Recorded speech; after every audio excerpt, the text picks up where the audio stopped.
라는 제목으로 같이 우리 본문을 중심으로 하나님의 은혜 나누기 원합니다. 지난주에 우리 참석하신 분도 여기 여럿 계실 거예요. 우리 지난주에 우리가 인간이 저지른 죄악, 그러니까 기독교에서 말하는 죄와 세상에서 말하는 죄가 많이 다르다고 했죠. 우리가 하나님께 지은 죄, 그래서 우리가 죄를 회개해야 된다, 우리는 죄인이다 이렇게 말을 하는데, 그 성경에서 말하는 그 죄가 무엇인지에 대해서 예레미야서 2장 13절을 가지고서 죄가 무엇인지 두 가지로 우리가 살펴보았습니다. 생수의 근원 대신 하나님을 버린 것, 그게 죄라고 그랬어요. 그 하나님을 떠나서 그분에게 관심을 갖지 않고, 그분이 생수의 근원인데 그분을 찾지 않고 그분에게 관심을 두지 않고, 자신을 창조하신 하나님, 그리고 세상을 창조하셔서 우리로 하여금 하나님이 창조하신 세상 속에서 우리를 있게 하셨는데, 그 모든 것을 누리면서도 그것을 창조하신 하나님을 전혀 찾지 않는, 여러분, 이게 죄가 된다라는 거예요. 자, 그리고 두 번째 죄악은 무엇이었습니까? 그 하나님을 떠나서 그 생수가 없는 그 목마름을 세상의 것으로 채우려고 하는 터진 웅덩이를 파는 것, 그죠? 물을 저축치 못할 터진 웅덩이를 구하고 그것을 파고, 그래서 세상의 만족을, 하나님의 대체제를 세상에서 만들어내는 것. 그래서 누군가는 돈이 하나님을 대신하고, 누군가는 이 땅에서의 쾌락, 어떤 사람은 이 땅에서의 어떤 영광, 자랑, 그죠? 어떤 사람은 이 땅에서의 소소한 행복, 어떤 사람은 그것이 나는 그냥 이런 취미생활만 하면 돼 하면서 문화생활, 취미생활 푹 빠져있는, 그래서 시간들, 인생들 순식간에 다 보낼 수 있는 그런 재미난 삶. 여러분, 이런 것으로 하나님을 대체할 수 있는, 생수의 근원 대신 하나님을 떠나서 하나님을 대체하는 다른 웅덩이를 우리가 판다라는 거예요. 여러분, 이게 죄악입니다. 그래서 하나님은 이 죄를 회개하라고 하시는 거예요. 여러분, 이 죄 속에서 살아가는 인간은 공허하고 혼돈스러운 인생을 살 수밖에 없다고. 그래서 그 공허와 혼돈을 잊으려고 우리는 무언가에 자꾸 빠지려고 하는 거예요. 여러분, 가만히 멈춰서 있으면, 그렇죠? 가만히 멈춰서 있으면 자신의 진짜 존재를 직면하게 되고, 인간은 굉장히 공허한 존재라는 것, 허무한 존재라는 것을 마주하게 됩니다. 그래서 사람은 가만히 있지 못해요. 가만히 못해요. 뭐라도 해야 되고 TV라도 봐야 돼요. 가만히 계속 있잖아요. 죽고 싶어져요.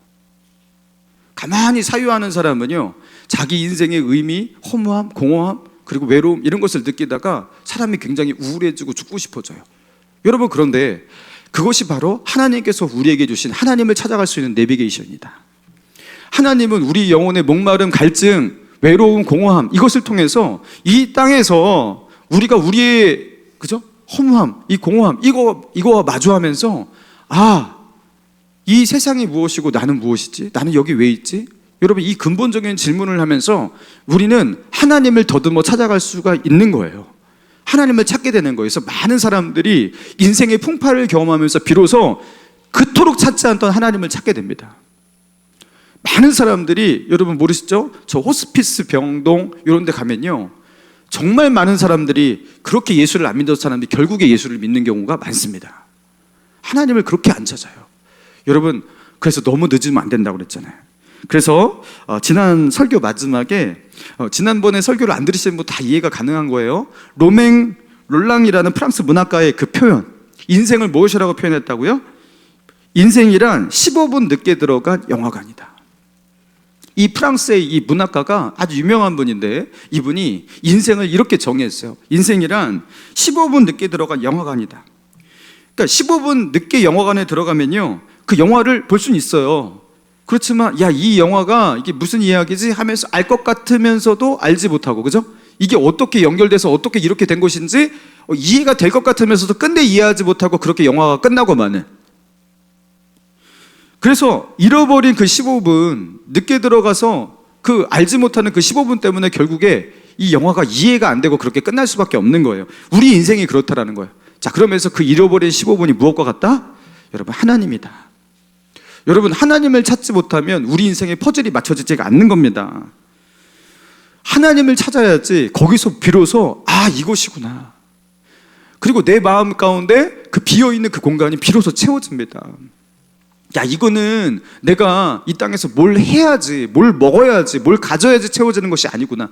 이거는 하나님으로 채워져야 되는 거구나. 영혼의 그 빈 공간, 그 영혼의 갈증, 여러분, 그거를 하나님으로 채워야 한다라는 거예요.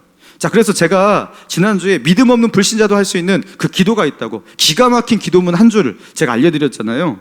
그게 무엇이었습니까? 자, 다시 한번 따라해 볼까요? 하나님이 살아계시다면, 하나님이 나를 창조한 분이시라면,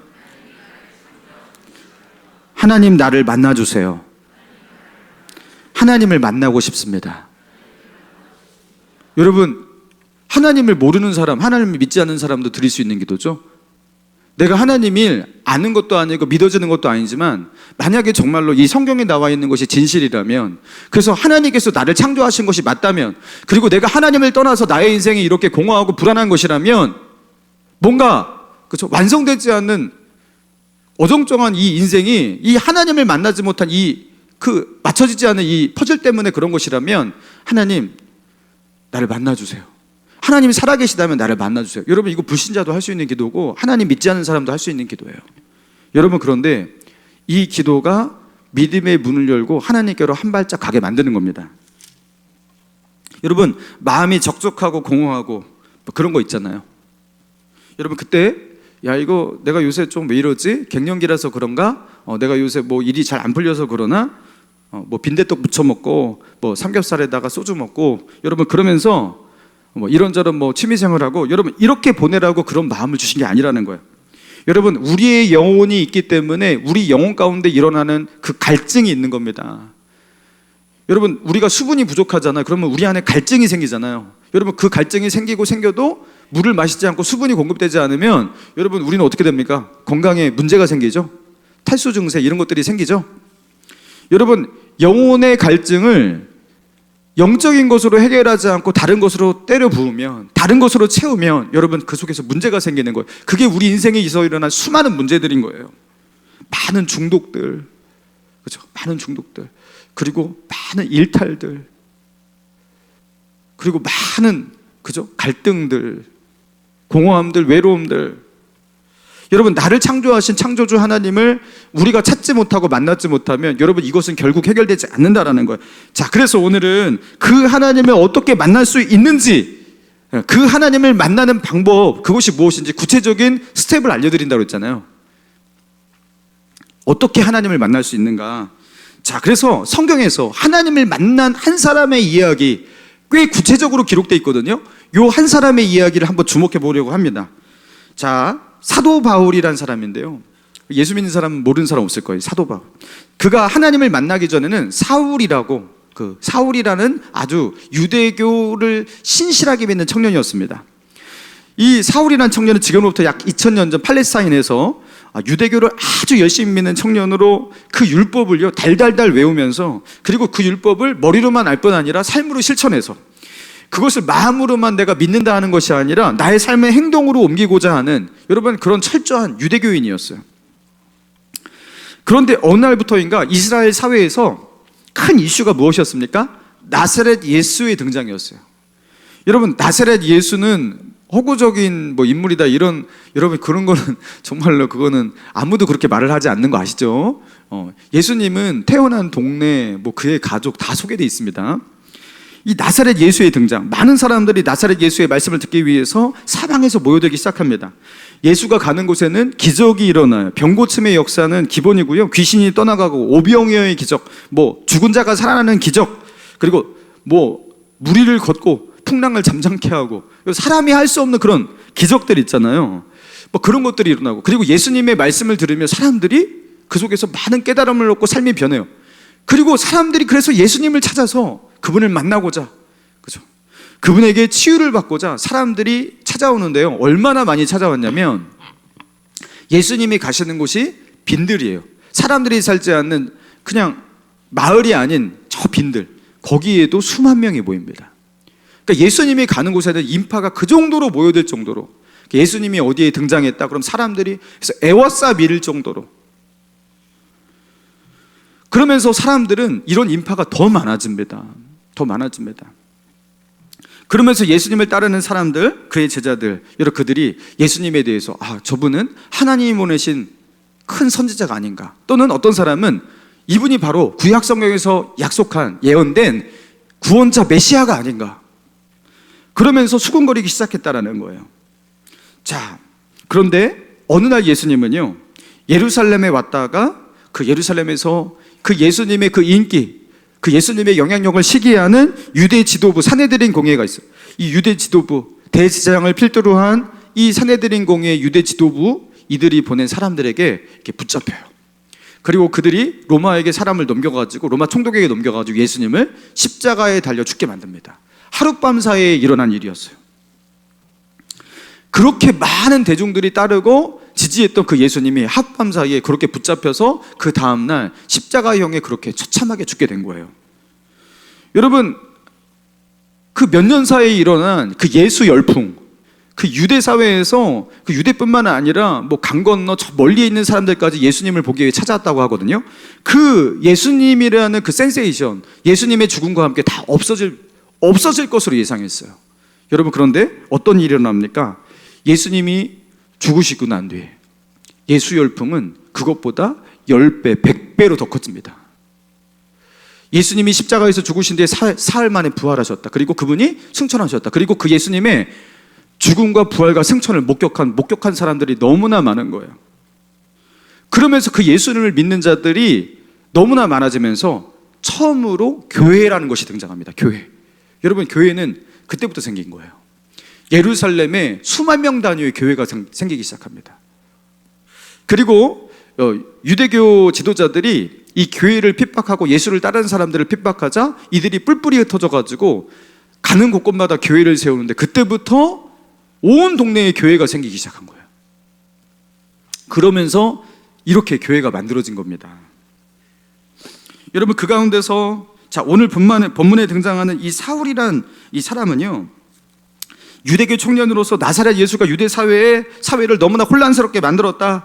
그리고 나사렛 예수를 따르는 것은 저거는 이단이고 사입이고, 저거는 나사렛 예수는 아주 그냥 많은 사람들을 홀리고 잘못된 길로 이끄는 그런 사이비의 교주일 뿐이다. 이렇게 생각하면서 예수를 따르는 사람들을 다 붙잡아다가 그들을 핍박하고 그들을 죽이는 데 넘겨주고 감옥에 가두고, 이런 일을 했던 사람이 청년 사울이었어요.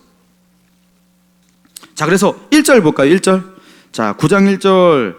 자, 사울이 주의 제자들에 대하여 여전히 위협과 살기가 등등하여 대제사장에게 가서 2절, 다메섹 여러 회당에 가져갈 공문을 청하니 이는 만일 그 도를 따르는 사람을 만나면 남녀를 막론하고 결박하여 예루살렘으로 잡아오려 함이라. 여러분, 예수를 믿는 사람, 그 사람이 누구면 이제 예루살렘은 당연한 것이고, 예루살렘에서 100km 넘게 떨어져 있는 다메섹까지 가가지고 그 예수 믿는 사람을 다 잡으려고 하는 거예요. 여러분, 그러니까 이 사울은요, 유대교인으로서 너무 열심히 특심해가지고 이단 사입이 다 없애버릴 거야. 유대교를 혼란스럽게 만드는 예수를 따르는 사람들 다 없애버릴 거야. 이러면서 예수 믿는 사람들을 핍박했던 거예요. 그래서 이 사울이 하는 일을 너무나 기뻐했던 유대교의 지도자들, 대제사장을 비롯한 이 지도자들은 그 마음껏 그리스도인들을, 예수 믿는 사람들을 체포할 수 있는 그 체포영장을 그렇게 이렇게 발부합니다. 자, 그런데 사울이요, 이 다메섹으로, 그 예루살렘에서 한참 떨어져 있는, 북쪽으로 한참 떨어져 있는 이 다메섹으로 예수 믿는 사람을 잡으러 가는 그 길에서 사건이 일어난 거예요.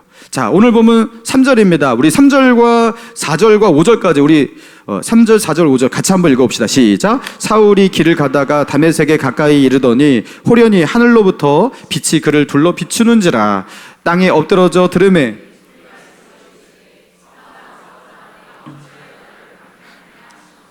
대답하되 주여 누구시니까? 이르시되 나는 내가 박해하는 예수라.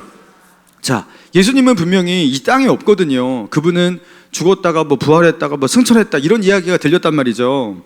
자, 그런데 다메섹으로 예수를 믿는 사람들을 핍박하고 그들을 그 감옥에 쳐넣기 위해서 잡으러 가는 그 길 가운데에서 갑자기 하늘로부터 빛이 둘러 비쳤대요. 그리고 그 강렬한 빛 때문에 사울이 순간 눈에 충격을 받아가지고 확 쓰러졌어요. 그리고 그 가운데 음성이 들리는데, 어떤 음성이 들렸다고요? 사울아 사울아 내가 어찌하여 나를 박해하느냐. 그러니까 순간 이거는 뭔가, 그렇죠? 이런 식으로 나타나는 것은 초자연적인, 자신을 초월하는 어떤 존재잖아요. 그래서 사울이 어떻게 말합니까? 주여 누구십니까? 이건 뭐 하나님 아니면 천사일 거니까. 주여 누구시니까. 그러니까 뭐라고 했다고요? 5절 끝에 나는 내가 박해하는 예수라. 자신은 예수 믿는 사람, 그 예수를 따르는 모든 사람들 잡아넣고 그들을 박해하고 그들을 죽이기 위해서 지금 길을 가고 있는데, 그 길에서 다메섹으로 가는 그 길에서 십자가에 달려 죽었다고 하는, 그 죽어서 이 땅 가운데 없다고 하는 그 나사렛 예수, 그 이단의 괴수라고 여기고 있는 나사렛 예수가 환상 가운데 자신에게 나타난 거예요. 빛 가운데서 자신에게 음성이 들린 거예요. 사울은 이때 눈이 멀어가지고 며칠 동안 앞을 보지 못합니다. 그리고 하나님께서 아나니아라 하는 그리스도인을 사울에게 보내셔서 아나니아가 그에게 손 얹고 안수해서 기도할 때, 그때서 비로소 눈이 떠서 보게 되었어요. 여러분, 그러면서 이 사울은요 완전히 인생이 변화되었어요. 완전히. 사도 바울은 예수님 다음으로 유명하다 할 정도로, 여러분 우리 예수 믿는 사람들은 너무나 잘 알잖아요. 그죠? 로마서, 그죠? 고린도 전후서, 갈라디아서, 에베소, 빌립보서, 이거 다 사도 바울이 지은 서신서입니다. 그리고 사도 바울은 그것뿐만 아니라 이때 이후로부터 사도 바울은 예수를 핍박하는 자가 아니라 예수님을 전하는 자, 그것도 목숨 걸고 전하는 자. 그래서 예수님 때문에 여러 번 죽을 경험을 하고 채찍에 맞고 태장을 맞고, 그죠? 배에서 그렇게 파손당해서 죽을 뻔하고 여러 가지 그 위험을 경험했지만 그럼에도 불구하고 포기하지 않고 늘 복음을 전하면서 아시아와 유럽 일대 복음을 전해서 수많은 교회를 세우죠. 그러면서 결국에 로마에서 사도 바울은 늙은 나이지만 그 로마에서 붙잡혀가지고 거기서 복음을 전하다가 순교를 하게 됩니다. 교수형에 처해져서. 여러분, 예수를 믿는 사람을 죽이겠다고 했는데 본인이 예수님 때문에 예수님 전하다가 죽었어요. 본인이. 여러분, 어떻게 인생이 이렇게 반대로 바뀔 수가 있을까? 아니, 예수 믿는 사람을 죽이겠다고 떠난 사람이 어떻게 이 다메섹에서 거기서 어떻게 예수를 위해서 이제 살다가 예수를 위해서 죽는 사람으로 방향이 이런 식으로 바뀔 수가 있을까? 그리고 여러분 생각해 보세요. 아무리 종교를 믿는다 하더라도 자기 목숨이 더 중요한 거 아니에요? 자기 생명은 그래도 중요한 거 아니에요? 근데 어떻게 자기 생명까지도 버리면서, 여러분 이렇게 희생하면서, 여러분 이렇게 결국에 교수형에 처해지면서 여러분 이렇게 식으로 예수님을 전하다가 죽을 수 있을까? 여러분 뭐가 그렇게 중요한 거예요 도대체? 여러분 그의 인생을 이끌고 있는 힘이 무엇이에요? 여러분 그 모든 시작은 그 다메섹으로 가는 길 위에서, 거기서 누구를 만나요? 빛 가운데서 나사렛 예수. 그가 핍박했던, 그가 박해했던, 그가 이단의 괴수라고 하면서 나사렛 예수가 무슨 그리스도야, 그가 무슨 하나님이 보내신 선지자고 구원자야, 이렇게 말을 하면서 그를 따르는 사람을 박해하고 핍박했던 사울이 거기서 예수를 만나게 되잖아요. 거기서 모든 것이 변화된 겁니다. 모든 것이. 여러분 사람은요 쉽게 안 변합니다. 생각해 보세요. 1년 전에 나와 1년 후에 나 변해요? 변했어요? 예, 조금 더 예뻐지거나 조금 더 잘생겨지거나 아니면 조금 더 늙었거나 이 정도 변할 수 있는 거예요. 그죠? 예, 쌍꺼풀 수술하면 조금 더 예뻐질 수 있고, 그죠? 그 정도입니다. 돈이 조금 있으면요 들고 있는 뭐 핸드백이 조금 바뀐다든가 타고 다니는 차가 조금 바뀐다든가 요 정도. 인생은 그렇게 바뀌지 않습니다. 그죠? 그렇게 많이 안 바뀌어요. 책 읽으면, 열심히 책 읽으면요, 책 한 10권 읽으시면요 조금 사람이 차분해지고 좀 지성이 조금 들어와 갖고 그 정도 바뀝니다. 운동하면 마음이 상쾌해지고 이 정도 바뀝니다. 여러분 우리는 그 정도 바꾸는 거지 우리 인생이 획가닥 바뀌는 일은 없다. 그런 일은 결코 일어나지 않아요. 우리는 보통 살던 대로 살아요. 살던 대로 살다가 죽습니다. 그래서 지나온 과거를 이렇게 돌이켜보면요 미래가 보이는 거예요. 내가 이렇게 살아왔어요. 그러면 앞으로도 어느 정도 그렇게 살다 갈 거예요. 우리는 크게 안 바뀐단 말이죠. 우리의 습관도 가치관도 생활 양식도 바뀌지 않고 자기가 가던 길을 보통 그냥 갑니다. 자, 그런데 오늘 본문에서 이 사울은 너무 바뀌었잖아요. 바뀌어도 너무 바뀌었잖아요. 반대로 바뀌었잖아요. 반대로. 여러분, 어떻게 이런 변화가 있을 수가 있을까? 왜입니까? 어떻게 그런 것이 가능합니까? 여러분, 예수는 길이기 때문에 그래요. 예수 그리스도는 길이에요. 여러분, 길은 나를 새로운 곳으로 인도합니다. 길을 걷다 보면 그 길 끝에 무언가가 있는지 모른다 하더라도 그 길을 따라가 보면 결국에 나는 새로운 장소에 와 있죠. 여러분, 길이라는 것은 우리를 새로운 곳으로 인도합니다. 여러분, 예수는 길이에요. 그리고 예수는 내가 가보지 못한 곳을 갈 수 있게 만드는 그런 길이세요. 예수는 길이라는 거예요. 저는 원래부터 예수님을 잘 믿었던 게 아니에요. 자, 아주 어렸을 때, 제가 이제 3살 때, 4살 때, 그때부터 이제 저희 어머니가 저를 업고 이렇게 교회를 다니기 시작했다고 합니다. 그러니까 어렸을 적부터 뭐 모태신앙 비슷하게 그렇게 교회를 다녔던 겁니다. 그런데 그냥 성실하고 착하기 때문에 교회 가라고 하니까 교회를 열심히 갔죠. 교회에서 예배도 드리고요. 자, 그런데 사춘기, 중학교 1학년 때가 되니까 교회 가기가 싫어졌어요. 왜요? 내가 하나님을 믿는 것도 아닌데 내가 엄마 아빠 따라서 교회를 가야 되나, 이런 생각이 드는 거예요. 그래서 엄마에게 말을 했어요. 나 교회를 가기 싫다. 수련회도 가기 싫다. 나는 나다. 이런 식으로. 여러분, 사춘기 무섭잖아요, 그죠? 그렇게 했던 거예요. 그러니까 엄마가 어떻게 반응했냐면 울더라고요. 펑펑. 그래서 또 엄마가 우는 것도 이렇게 뭐 그거를 그렇게 할 수가 없더라고요. 그래서 알았다고, 이번엔 수련회 한번 가주겠다고. 그래가지고 수련회를 가줬어요, 엄마 때문에. 근데 그 수련회에서 뭐 들었던 말씀 그런 거 듣잖아요.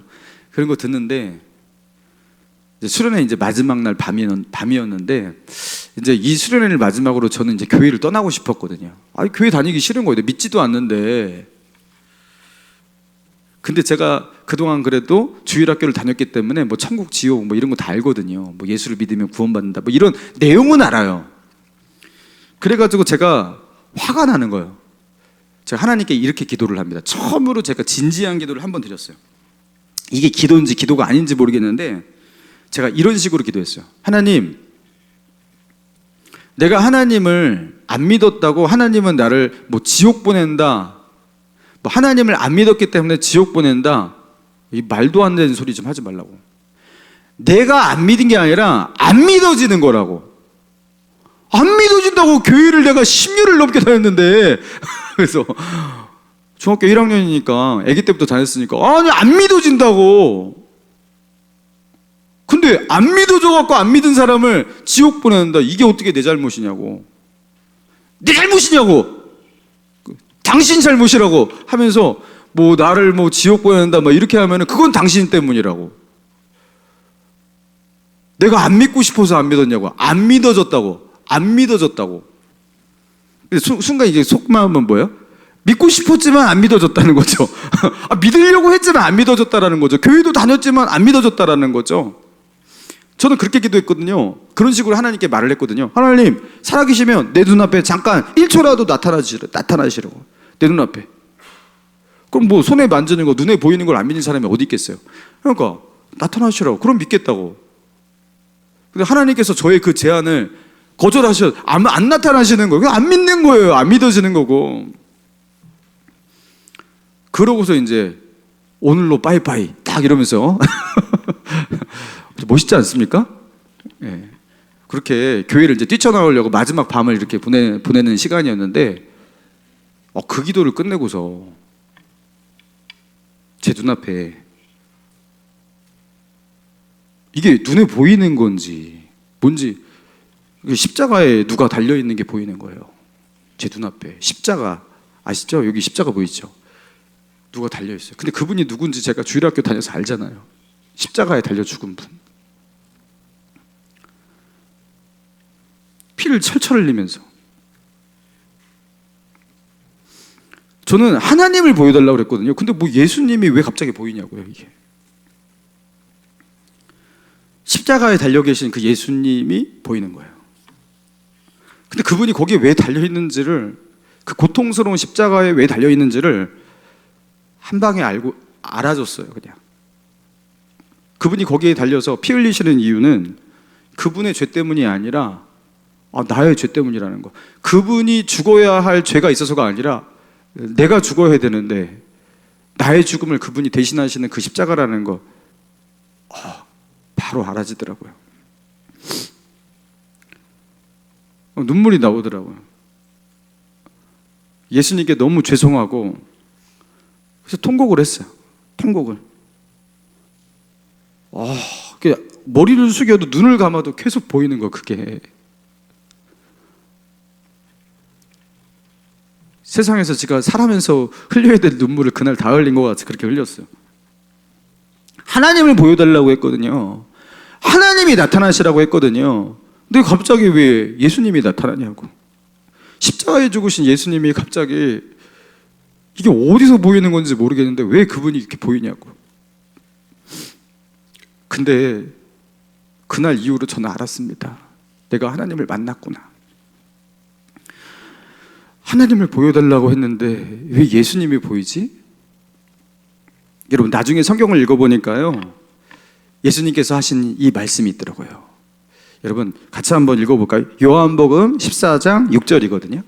요한복음 14장 6절. 우리 앞에 제가 이렇게 기록도 했습니다. 우리 같이 읽어봅시다. 시작. 예수께서 이르시되 내가 곧 길이요 진리요 생명이니.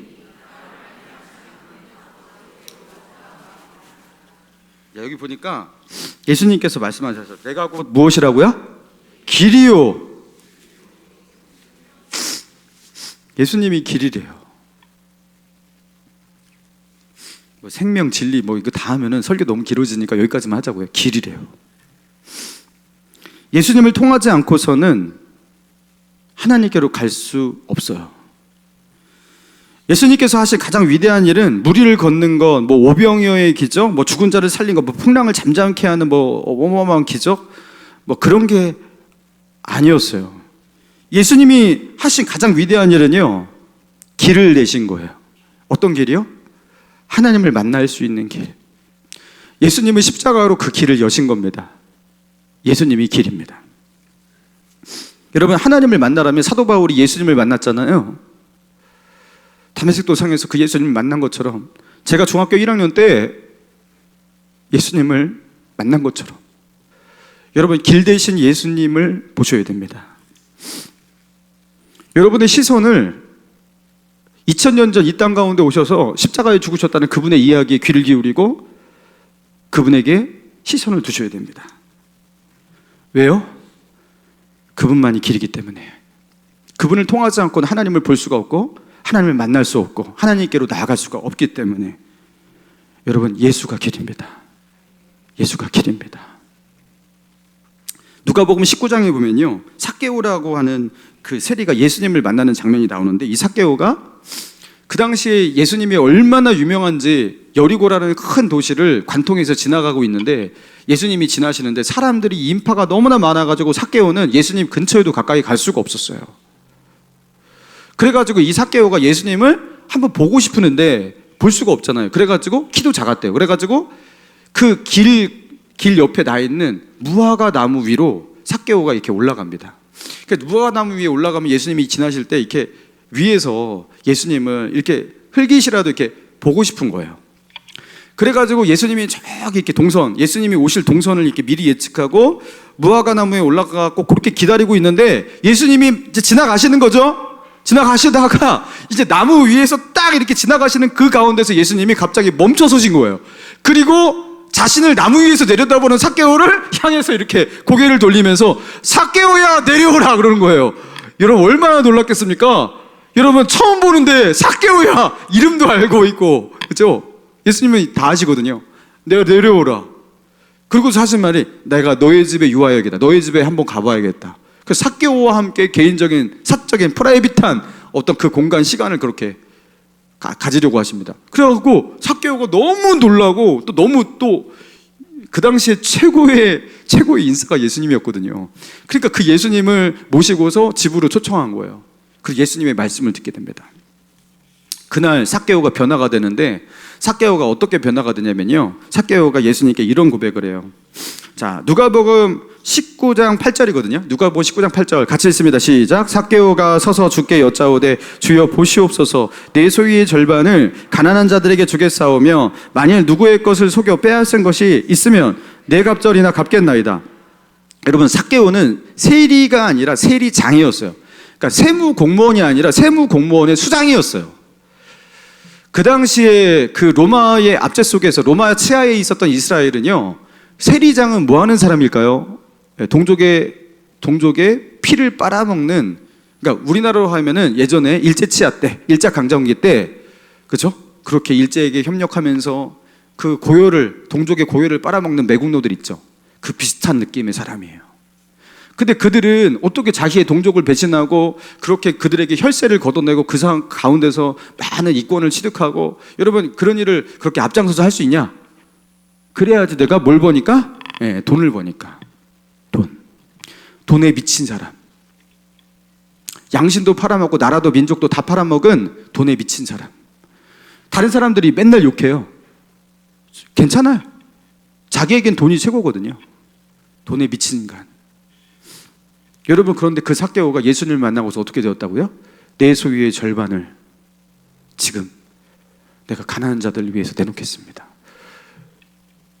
돈이 많으니까 할 수 있죠. 여러분 한번 해보세요. 해보세요. 그게 되나? 내 소유의 10분의 1을 내놓을 수 있어요? 이게 쉬운 게 아니죠. 여러분, 삭개오가 예수를 만나고서 이렇게 변합니다.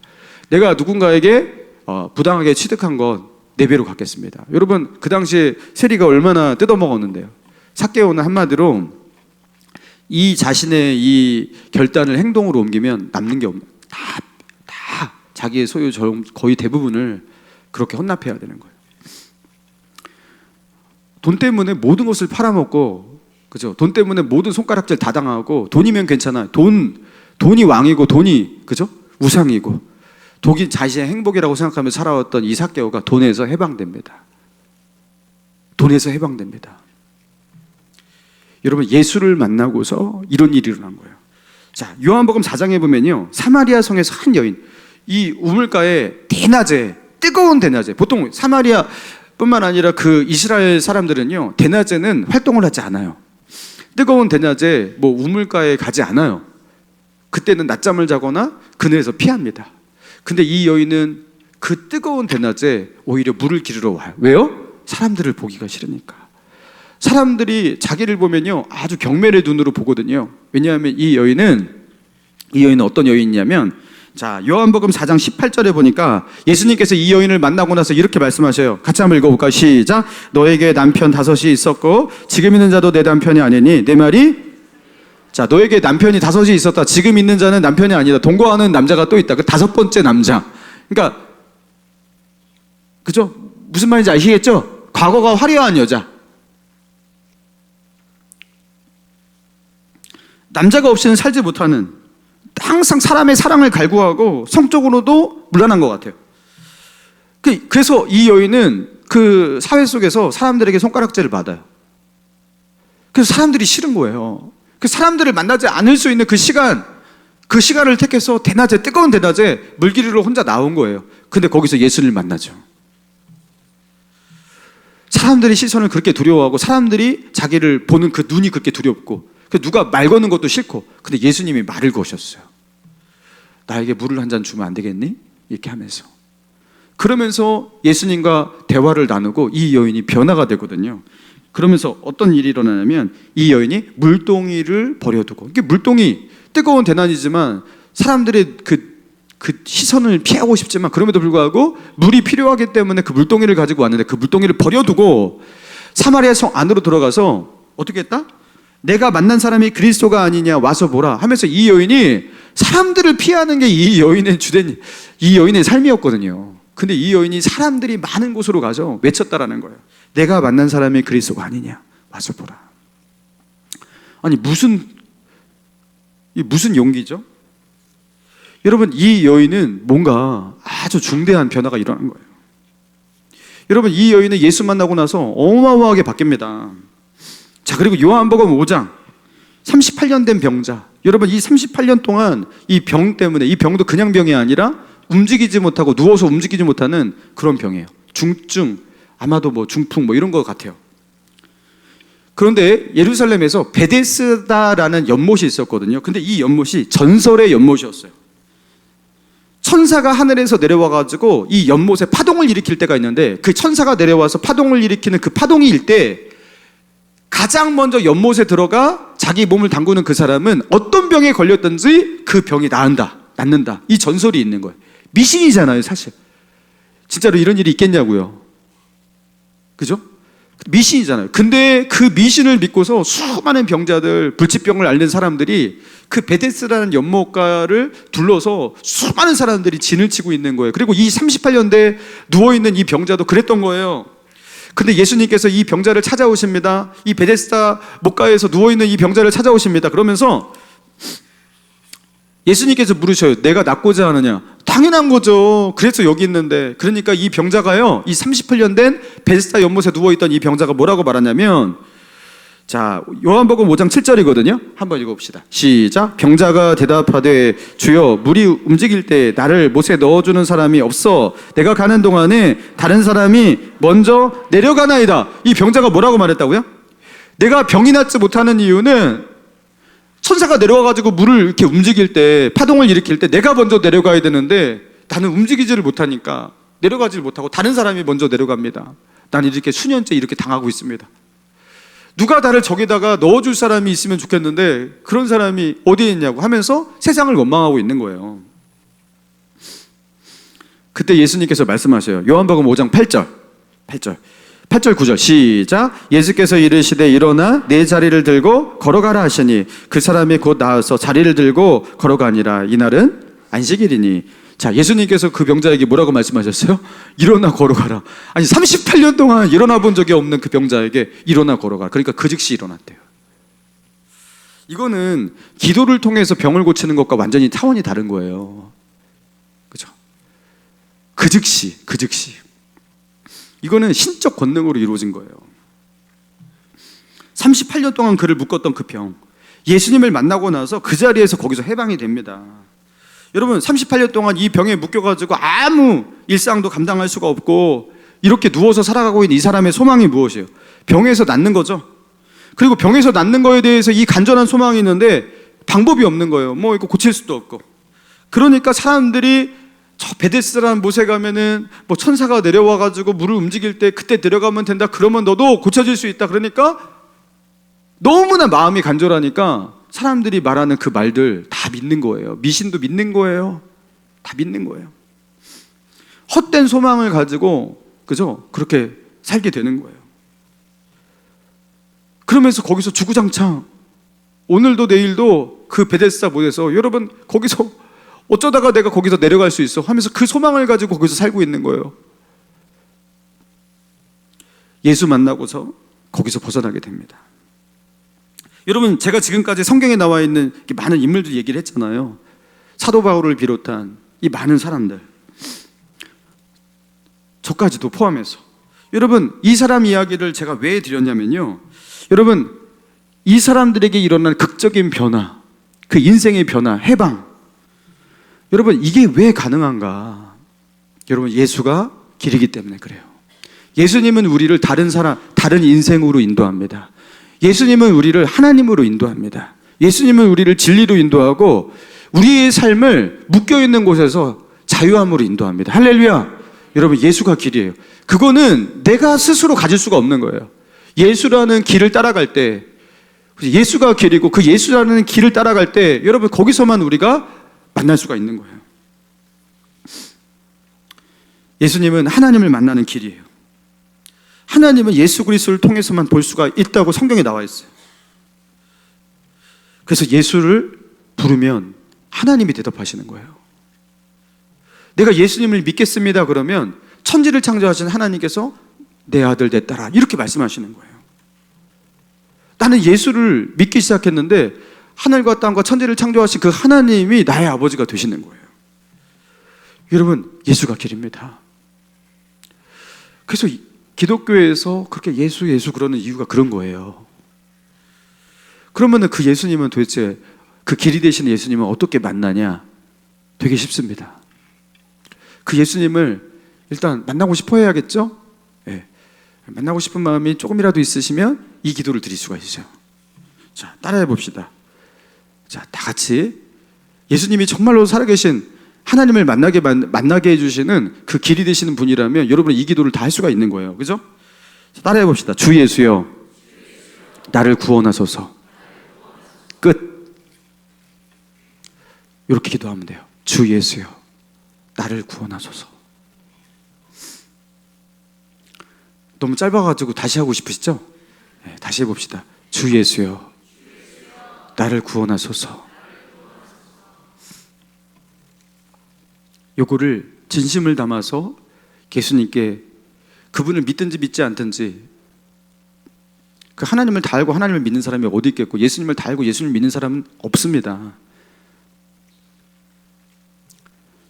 그런데 그분이 정말로 나의 주가 되신다면, 그분이 정말 구원자라면 나를 구원해 달라고 그렇게 기도할 수가 있는 거예요. 주 예수여, 나를 구원하소서. 나도 어딘가에 묶여 있습니다. 나도 길을 잃고 방황하고 있습니다. 내 인생 이대로 살면 오늘까지 살았던 방법으로 내일도 살고 그렇게 살다가 그냥 죽을 겁니다. 여러분, 지금은 가치 있고 의미 있고 보람 있고 재미 있고 즐거운 인생을 혹시나 사실지 모르겠지만 제가 볼 때 그런 인생을 살아가는 사람 많진 않아요. 참 철없는 거예요. 여러분, 지금도 지구 반대편에서는 전쟁 속에서 죽어가고 피눈물 흘리고 그죠? 먹지 못하고, 여러분 그런 사람들 많습니다. 근데 나는 잘 사니까 괜찮아. 여러분, 이게 굉장히 철없는 거예요. 최소한 나뿐만 아니라 인류애를 가지고 한번 생각해 보시기 바랍니다. 인생이 얼마나 공허한지 바로 마주할 수 있어요. 바로. 세상은 왜 있고 나는 왜 있고 나는 왜 살아야 되는가? 이 질문 앞에 막연하고 답도 없는 인생인데, 만약에 그죠? 15분 늦게 들어간 영화관 같이 도대체 인생이 뭔지 모르겠는데 이거에 대한 해답이 하나님께 있는 게 맞다면, 그리고 그 하나님을 만나는 길이 예수님이라고 하는데, 내가 곧 길이요 진리요 생명이니 나로 말미암지 않고는 아버지께로 올 자가 없느니라, 유일한 길이라고 했는데, 그 예수님께 내가 한번 이 기도를 드려봐야겠다. 여러분, 제가 여러분에게 알려드린 이 짤막한 한 문장의 기도 있잖아요. 주 예수여, 나를 구원하소서. 요거를 지금 하셨잖아요. 집에 돌아가셔도 한번 해보세요. 그리고 그 마음을 가지고 조금만 더 살아주세요. 여러분, 어떤 일이 일어나나? 여러분, 기적과 같은 일이 일어납니다. 기적과 같은 일이 일어납니다. 여러분, 그런 마음 가지고 다음 주까지 오시면 기적과 같은 일이 일어납니다. 할렐루야! 할렐루야! 어마어마한 일이 일어납니다. 자, 그래서 다음 주에는요, 예수님께서 여러분을 구원하시기 위해서 여러분에게 그 구원하시는 하나님의 그 방법, 예수님께서 취하신 여러분을 구원하신, 예수님을 통해서 여러분을 구원하시는 하나님의 그 방법, 에덴 동산 이야기, 그리고 십자가 이야기, 이게 어떻게 매칭이 되는지, 그리고 여러분이 아까 고백한 주 예수요, 이게 얼마나 위대한 고백인지, 여러분 주 예수요, 이게 얼마나 위대한 고백인지, 여러분 지금 이 고백을 진심으로 하신 분은 이 고백 때문에 천국과 지옥이 갈리는 겁니다. 여러분, 이 고백을 여러분은 지금 아무 무미곤자하고 뭐 이렇게 지금 별다른 그 감흥 없이 하실지 몰라도 하나님께서 위에서 들으시거든요. 지금 듣고 계시거든요. 그리고 하나님께서 지금부터 여러분을 이제 구원으로 이끄시고 계시는 거예요. 이제 이끄시는 거예요. 네가 분명히 네가 나한테 요청했어. 그럼 너를 구원하겠어 하면서 여러분을 이제 붙잡고 이끌어 가시는 겁니다. 근데 그 이끌림에 저항하지 마시고 순순히 나오시기 바랍니다. 다음 주에도. 할렐루야. 네. 저항하지 마세요. 저항하지 마세요. 견인차 딱 걸리면 어떻게 돼야 돼요? 딱 끈적 가야죠. 네. 안 간다고 브레이크 잡고 그러면 어떻게 돼요? 타이어 다 달아요. 그죠? 네. 다 고장나요. 저항하지 마세요. 교회로 나오세요. 다음 주에도. 자, 옆에 있는 분에게 이렇게 권면합시다. 저항하지 말고 다음 주에도 나오시기 바랍니다. 이런 식으로 교회를 계속 다니게 되는 건가 이게? 이러면서 황당하다 이러면서 원래 그렇게 믿는 거예요. 원래 그렇게. 네. 여러분 위대한 고백을 하셨는데 하나님은 우리를 왜 구원하시는지, 하나님의 본 마음이 무엇인지 다음 주에 같이 나누도록 하겠습니다. 우리 같이 찬양하고 우리 같이 기도하며 나아가겠습니다.